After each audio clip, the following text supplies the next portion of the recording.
Would you open up your Bibles to Matthew chapter 16, verse 13 through 18? Matthew chapter 16, verse 13 through 18, and this is the word of God. Now, when Jesus came into the district of Caesarea Philippi, he asked his disciples, "Who do people say the Son of Man is?" And they said, "Some say John the Baptist, others say Elijah, and others say Jeremiah, or one of the prophets." And he said to them, "But who do you say I am?" Simon Peter replied, "You are Christ, the Son of the living God." And Jesus answered him, "Blessed are you, Simon Bar-Jonah, for flesh and blood has not revealed this to you, but my Father who is in heaven. And I tell you, you are Peter, and on this rock I will build my church, and the gates of hell shall not prevail over it." Over the course of a couple of weeks, I've been reading a lot of articles on churches.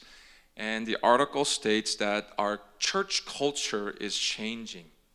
Our church culture is changing from 10, 20 years ago.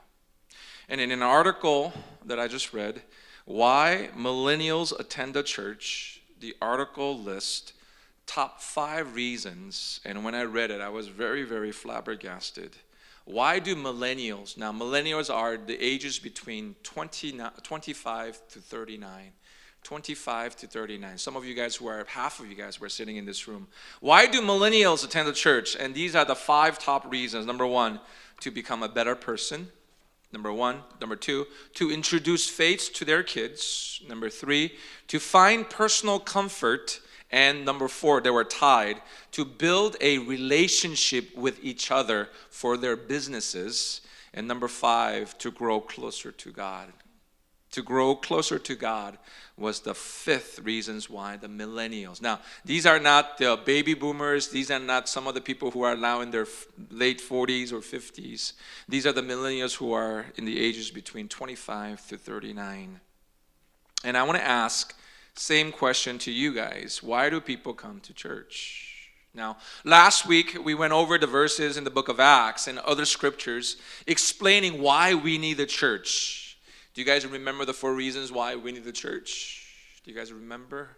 If you don't remember, number 1 is because we need God's people. We need you guys. As you know, what Tim said, some amazing things happen when we go to a church. We find people, brothers and sisters in Christ. That's it. That's the reason why. I'm having a bad day. But I'm able to go to people like Pastor David and says, "Pastor David, can you pray for me?" And that's the reasons why we need the church, because you know what? Because we need God's people. Number 2, we need God's principles, truth that is embedded upon this book that we call the Bible. Number 3, we need God's purpose. And lastly, we need God's presence. Now, last week, I told you the reason why we need the church, but I forgot to mention, what is a church? What is a church? Now, when people are asked, what is a church? Most people, when hearing the word church, they think of the building first. It's not just you and I, but just predominantly, most people think of the building when they come to realization what a church is. It could be a fancy building like ours. We had an incident this Wednesday. A cop came in, 3 cops came in, and if you want to know the reason, just ask me a little later. But they went in and they said, "You know what? I thought this church was very small, but when we went in, my goodness, it's amazing here." So it could be a very fancy building like ours, or it could be a very simple building. But regardless of whatever, most people think of the building when it comes to what is a church. But biblically, a church is more than a building. In fact, some would say that church is not a building at all, but it's about people. So today, we want to answer, what is a church? What is a church? And the text we just read is one of the greatest passages on what is a church, because it is the first passage that Jesus Christ refers to when it comes to the church. In other words, it is the very first occurrence of the word church. And Jesus says, "I will build my church." Now, whenever I read this passage in Matthew chapter 16, whenever I read verse 17 and 18, it's a reassuring text, because, let me share this with you. It's very reassuring because it's not my church. It's not your church, but whose church? It's Jesus' church. Jesus Christ is the owner of this place. Last week I mentioned that a shift has occurred where no longer people are at one church entire life. In fact, that people are church hopping every 4 years to meet their needs. And frankly speaking, there are a lot of churches that we could actually choose from. There's a young church, there's an old church, there's a loud church, there's a quiet church, there's a fun and exciting church, there's a very dull and boring church. And there's churches that have a very long services with a lot of liturgies and programs, and there are churches with very, very short very program, maybe with less than an hour. There are churches that have a specialty in their expository preaching, like John MacArthur. But there are some churches who talk about just topical sermons. But all in all, whatever the decisions, whatever the churches that we have out there, there's one thing that we leave out when we talk about the church. Most people live out one thing when we talk about the church, and that is the founder and the director of the church. The verses said, this is not your church, this is not my church, but this is what? This is my church. So we want to take a closer look today in our second message in our series called Welcome, Agape-em. We want to see Jesus' original design and his intention for his church. Now, just with one singular text in the scriptures, Jesus actually says a lot about what his church is all about. First of all, he names it, then he builds it.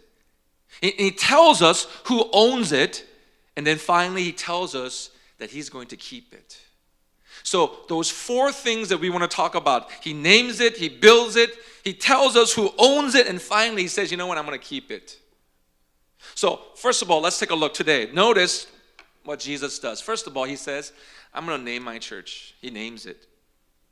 Notice the designation used by the word Lord Jesus. He calls it, what?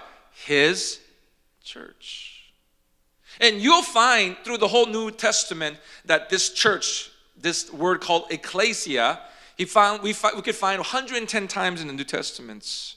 This singular word, or in a plural rendition of ecclesia. But if you take a look at this passage, it is very, very first time that he uses it, I just told you. And so he explains what a church is. Now, I just asked you, what is church to you? And I told you most people think about the building. And most people say, oh, it's the building. They're made out of stones or wood. It's probably got a cross or a steeple. It has colored windows and etc., etc. Now, some other people, the first word that comes to mind when he says, you know what is a church, is that, oh, it's an institution. It's a long and standing institution filled with, now check this out, frowning old men who gather together in a banter in the back, forth. They just walking back, and they do nothing that is related to the church. Now, to some other people, church is nothing more than a social club, a social gathering. And I told you, the number 4 answers to the millennials why they attend the church is because they want to develop a relationship with other people for their businesses. Now, when I read that, I said to myself, first of all, they're very honest. I realized working with millennials, evangelizing to a lot of millennials, they're very, very direct. They're very honest. And their honesty says, you know what, I'm going to church because I want to develop my business. And so a lot of us who attend the church, they attend it because of social gatherings where everybody goes for a few times a year. It's a place where you are hatched, where you're matched, and you die. And that's what most people are familiar with what a church is. But did you know that the original intention or original term of what the church carries none of these connotations or these meanings? In fact, you may not know that the original idea of the church, it's a Greek term that is actually used as a secular word that has a government usage. You see, the Greek word for the church is ecclesia, And it simply means to assemble together.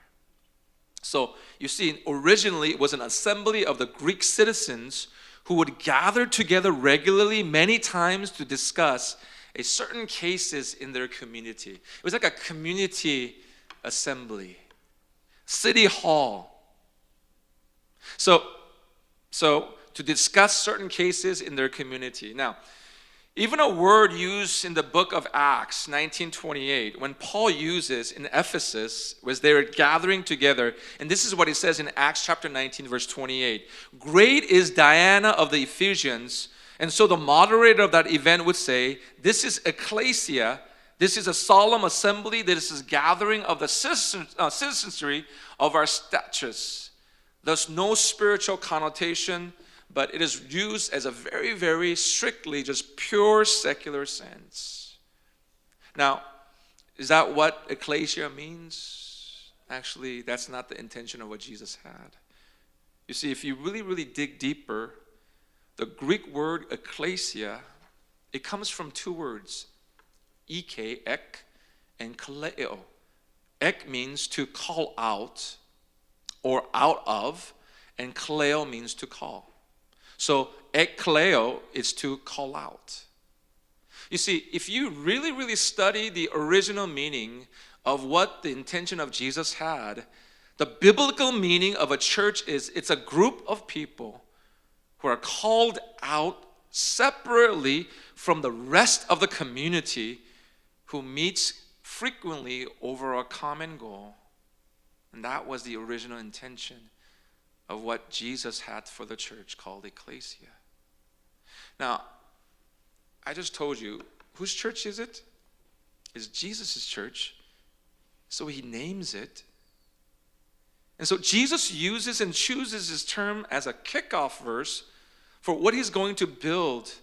It's very, very, I don't know if you don't know, it's very revealing.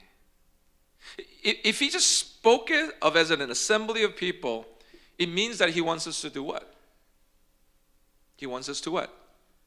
To come together. For us to come together, to gather together. And I told you that some people think this church as a social gathering, so they just come for the Easter, Thanksgiving, and Christmases. And that's not what the intention of what church is. See, original intention of what a church is that God wanted us to gather together. And one of the very, very, very famous passages that in book of Hebrews 10, 24 and 25, which is one of my favorite verses, that do not let anybody hinder so that we may come together in love and good deeds. See, this place is a gathering of God's people. So if ecclesia is to assemble, what does he want us to do? He wants us to come together. Now, there's a lot of connotation or a lot of revealing truth about this. You know, it is true that we live in a very, very busy world. And a lot of times when we say, you know, hey, pastor, so and so, hey, can you come to church? Can you come? You know, even with this Win in Art Festival, we've asked a lot of people, can you come and help? And a lot of people say, oh, I'm busy. And that's kind of the word that we use today, is that, you know, I'm just very, very busy for the church. And what that tells me is that, you know, I'm very, very busy for God. And this morning I want to ask you, are you very, very busy for God? There is a calling, there is a vision, and there is a mission that is be originated or we must do. But truth of the matter is, are you just too busy to gather together on a Sunday? Remember last week I said, you know what, it's more the merrier if we actually gather together twice a week, 3 times a week. But sometimes, you know what, people say, you know what, Pastor Ben, just coming to Sunday, that's the only thing I could do. And that's a realization. I told you, church culture is changing or has changed. So number one, Jesus never wanted his followers to be isolated from each other, but always integrated. Hence the word ecclesia. Hence the word ecclesia. And he said, He didn't say, upon this rock I will build my monastery, or upon this rock I will build my private little gathering place for meditation. But what did it say? On this rock where people could come together. It's an assembly for my people to come together. There's a proverb that I thought of when I was reading this verse. It comes from Proverbs 18 verse 1. Anybody know?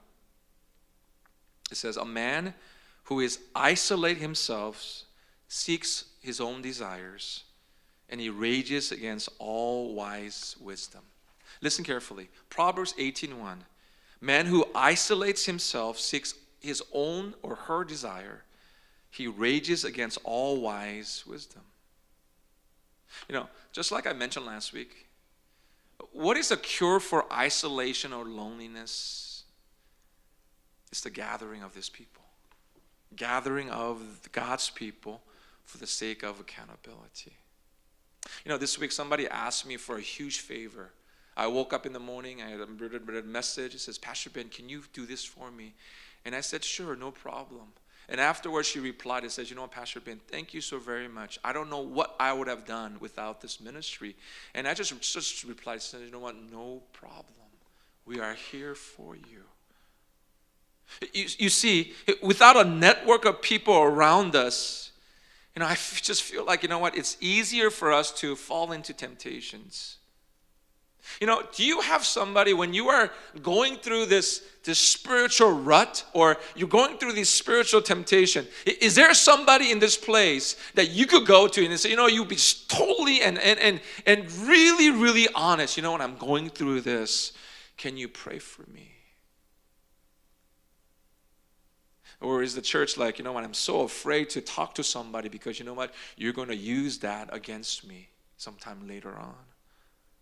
And a lot of people say, the reason I don't want to share is because, that person is going to use it against me. But that wasn't the intention of what Jesus Christ had in mind when he said, this is the church, this is my church. I don't know about you guys, but I do. I have people around me that I'm just boldly very, very honest. I could say anything to these people, and they're very, very accountable to me. And the reason is because, we are so easier a prey to the value system that is going around this world if we don't have a group of people in the church. And so the church together, ecclesia, that keeps me on target and to pursue God. Guys, I want you guys to be honest. If your guys are going through a spiritual rut, be honest to God. It says, Lord, I am in a spiritual rut. But I told you this morning, would you also be honest and bold enough to say, my spirituality come alive. Come alive. So Jesus wanted his followers not to be isolated, but integrated with each other. Now, there's actually a second reason. There's something else besides this. Because the word, I told you, ek means to call out of, ecclesia, to call out of. It really means to be separated. It's not the secular meaning of ecclesia, just a general assembly of the community. You see, the word call out means to be separated and distincted from the rest of the world. Now, I don't know about you, but this tells me that a church isn't just an ordinary assembly. This is not just the people that you guys just come together every Sunday. That's not the reason why Jesus created the church. But this place has to be a holy assembly. I have to preach. I have my own personal quiet time right now. I'm finishing the book of Ephesians, and I'll be finished through the whole New Testament, and I've read the whole entire Bible once this year, and I'm trying to do it twice a year, and that's my goal. And I'm in the book of Ephesians, and I'm learning something very important. Do you get the power of the church comes from? The power of the church comes from, number one, this is book of Ephesians. I'll get it together over there a little later. Number one is that, we have an assembly that is unified. The book of Ephesians clearly clarifies that the power of a church comes from not division. And this is so often we do it. We blame. We play the blaming game. So-and-so, so-and-so, so-and-so. I'm here because, because of so-and-so, so-and-so, so-and-so. We play all that blaming game. I do, you do, everybody does. But the power of the church comes from the unity of a church. And I told you guys, circumstances, guys, it's not going to change. But our attitude can. Our attitude toward God can change when we are unified. And there's one word that I like to slip in, is that when we actually truly care for one another. When we really, really, truly care for one another. But sometimes I'm reminded of what the world says. I am called to love, but not to like. I am called to love, but not to like. I could love you, Pastor David, I could love you, but I don't have to like you. And that's kind of the intention of what a church is. Is it though? But I told you, the power of a church comes from this unity in the body of Jesus Christ as we love one another. Do you guys know the second reason, the second power that comes from the church, where the church has power? When people sees it, it's not because of programs, not because of whatever. Do you know what? We get the power from when we become holy, pursuing of righteousness. You see, the word ecclesia means to call out from. It's not just a regular assembly. It's not a social gathering. It's to be a social gathering plus pursuit of happiness. Or holiness, I'm sorry. Pursuit of righteousness. You know, people look at the church and says, you know what, there's no difference between your church, this church, and the world. And we've lost that. You know, honestly, standing before you guys as a pastor, we've lost credibility. I'm sorry, seriously. And if I could apologize as a pastor, you know what? We've lost the credibility of what a church does. So people, there's no power in the church anymore, sometimes people say. But the power comes from being holy, being separated. And Jesus says, you know what? This place has to be a holy assembly. See, church is not to imitate the world, but try to make the church look so cool and hip.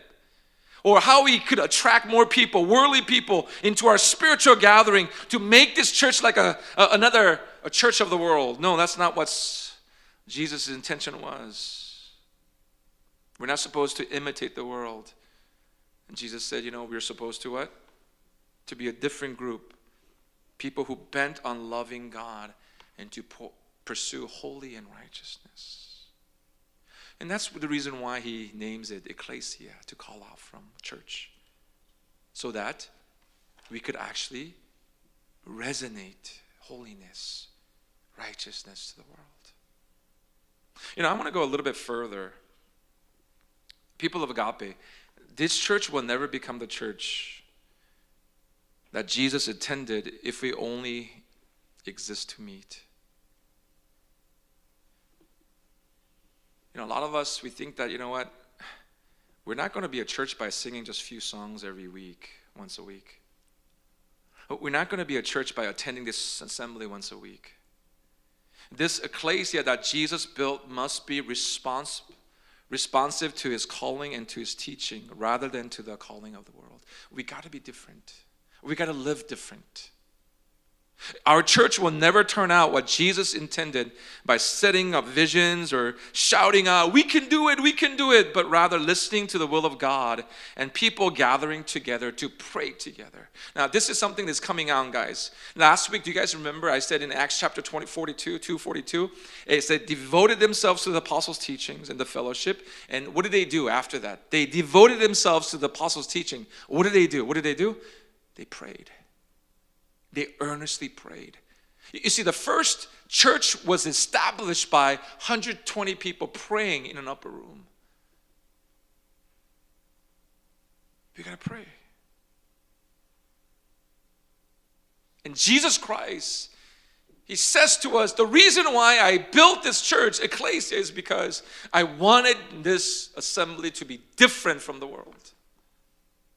The church plays the blaming game. Church, no. We need to honor. We need to love. We need to accept. Now, secondly, he tells us he's the one who built it. Now, I want you to look at the two questions that he asked, actually. The first question he asked was actually just an information he wanted to gather in front of Peter, because he already knew the answer. He already knew the answer because what he says, who do you people say I am? And Peter says, well, some people say you are, this, John the Baptist, Elijah, Jeremiah, the prophets. The world says that, Jesus, you are this, and that. Now, it was just a question that Jesus wanted to ask Peter because he already knew the answer of the world. But he asks, Peter, who do you say I am? And I want to ask you this morning, who do you think Jesus is in your life? Who is Jesus to you? Some people, and I talked about this on Friday to the KM, some people think that Jesus is like a genie that when you rub the lamp, automatically answers your prayer request.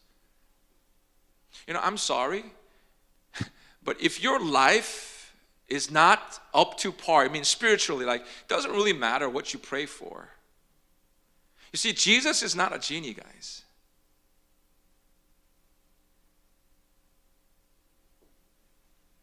And so he asked Peter, who do you say I am? And Peter nails it. He says, Jesus, you are the Messiah. You are the Son of the living God. And Jesus says to Peter, you're right. Blessed are you, Simon Peter. And upon this rock, I will build my church. Even for me, I take a lot of chip shot at Peter. We like to take cheap shots at Peter. We do. Because, Peter has been beaten up so much on the pulpit. It's like the reason why is because, he was so impetuous and he said a lot of stupid things. If you really, really go through the course of history of Peter, he said a lot of stupid things. Now, most of all, Peter gets a cheap shot because of one thing. We all know Peter. He denied Jesus 3 times.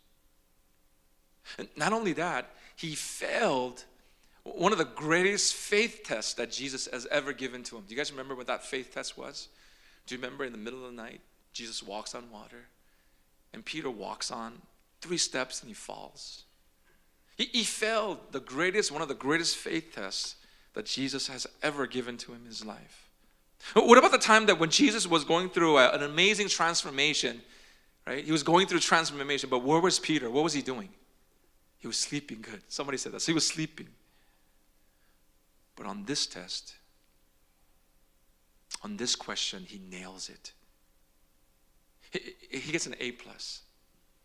Now, I want you to take a look carefully at this because there's a mistake a lot of people make about the first foundation of the church. Now, be honest. How many of you guys thought that Jesus built the church on Peter the rock? Because Peter is the rock. People think mistakenly that Jesus built this church on Peter because I will build my church. Now, can I just say that if the church of Jesus Christ is built on Peter, we're in big trouble. Because that foundation is going to be so shaky. Wasn't he the one who denied Jesus 3 times? Now, I think I know why people believe that the church was built upon Peter the rock. Now, first of all, Peter means rock. Petra means rock.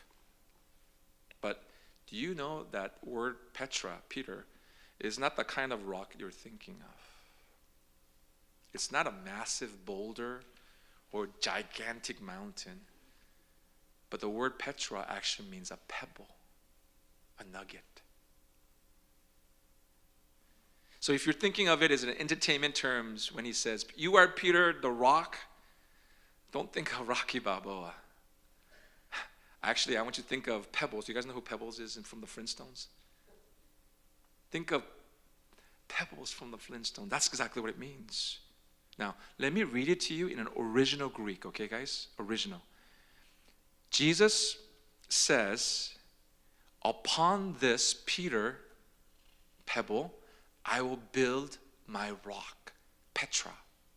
Now, let me give you a little background of this. Now, where is he right now? Where is he? He's at Caesarea Philippi. Now, let me paint a picture for you. Now, Jesus with his disciples travels 25 miles to the north from the hot plains of the seas of the Galilee, Caesarea Philippi. Now, there was a landmark. And on that, there was a mountain called Mount Hermon, which is about 10,000 feet tall. Now, on that bottom of that mountain, Mount Hermon, there was a huge rock, a massive rock, flowed with water. That was the mouth of the Jordan River. And the Jews called it that a living water. And it gushed forth and fed the whole nations. Now, in that place was also, in that bottom of that Mount Hermon, where the big, huge rock was, right, was also a temple for all the religious people. On that rock, in the vicinity of that rock, there were other temples, such as Baal worship. There was a worshiper, a god named Peneus, which was a Greek god of Pan. Even Herod the Great was built upon. And even the Caesar, the Rome's emperor, the temple of Rome, the Caesar Augustus, was the temple was right there. So listen carefully. So it is as if, contrast to all those faulty foundation of belief system, Jesus takes him to this rock. He's taking all these disciples, especially Peter, he's taking all of them to this rock, where this rock is coming out of this huge mountain called Mount Hermon. And he says to Peter, "Blessed are you, Simon, son of Jonah. Flesh and blood didn't reveal this, but my Father in heaven. You are Peter, and upon this rock," not upon Peter, upon this gigantic rock, "that I will build my church." Now, once again, let me give you the translation of the original language. Listen to this. "You are Petros, a little pebble, a nugget. And upon this rock, this Petros, this massive rock, I will build my church." Now, it's a play on word. If those of you guys who are English majors, it's a play on word. And what it's saying is that the church is not built upon pebbles, the Peter, but it is built on this mount gigantic of who Messiah is.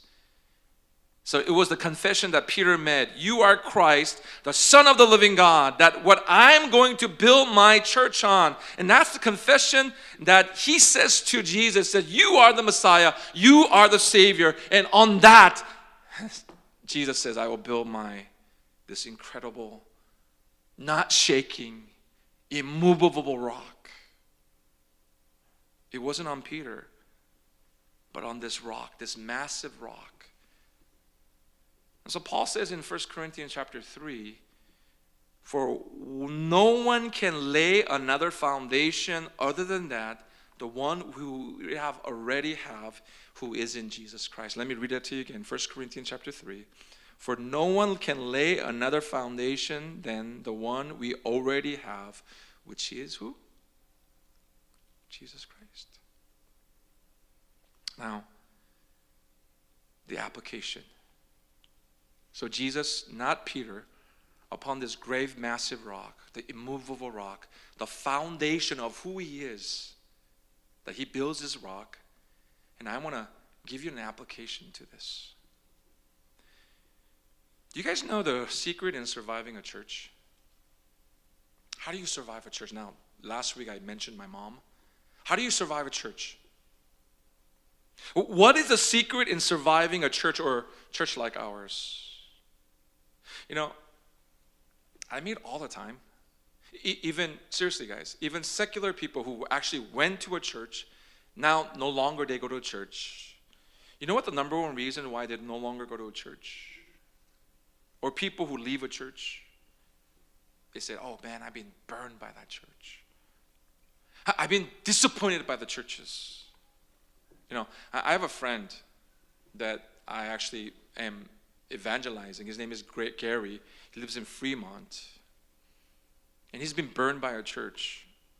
He never goes. He doesn't want to go. And he says, you know what? I'm never putting my feet in that church again. Now, you want me to tell you the secret in how to survive a church? Get your eyes off people.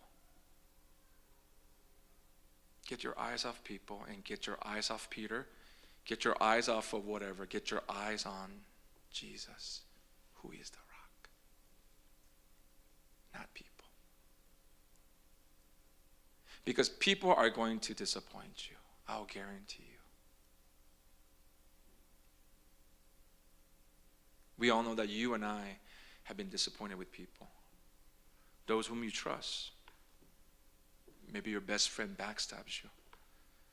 Don't blame it on the church. Because the church is built on this great confession of truth. On Jesus, my rock. Not your rock, someone else's rock, but Jesus, the rock.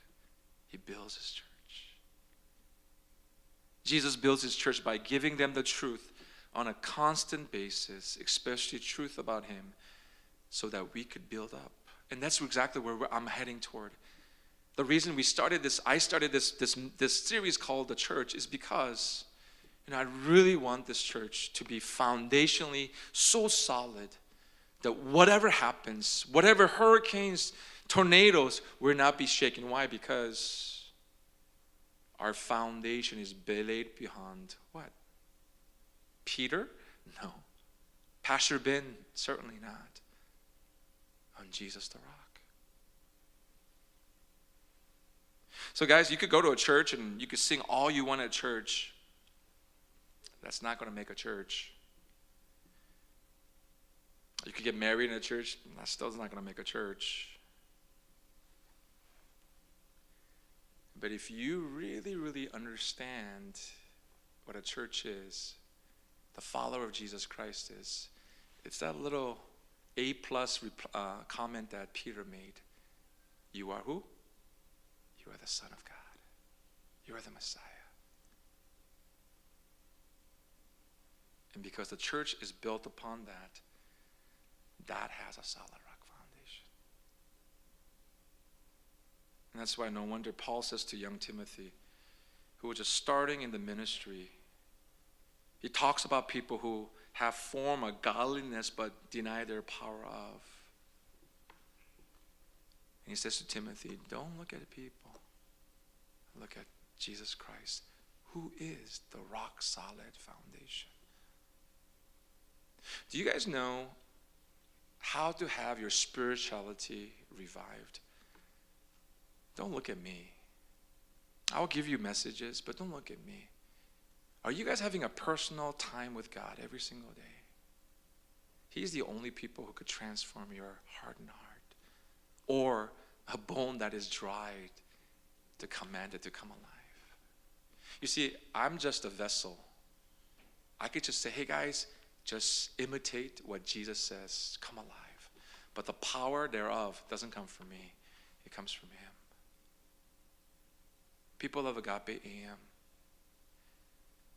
do you really want to make this ministry, not our ministry, your ministry, Pastor Ben's ministry, God's ministry? First of all, you know what? There had to be a unity among. Number two, there's got to be a holiness, a righteousness as we pursue. People of EM, we're not a general assembly. We're not here to socialize every single week. We're here to confess that Jesus, you are the Son of God. You are the Messiah. You are this rock that this foundation called the church is built upon. And you know what? Let's have the praise team come on up as we sing the last song. Let's pray.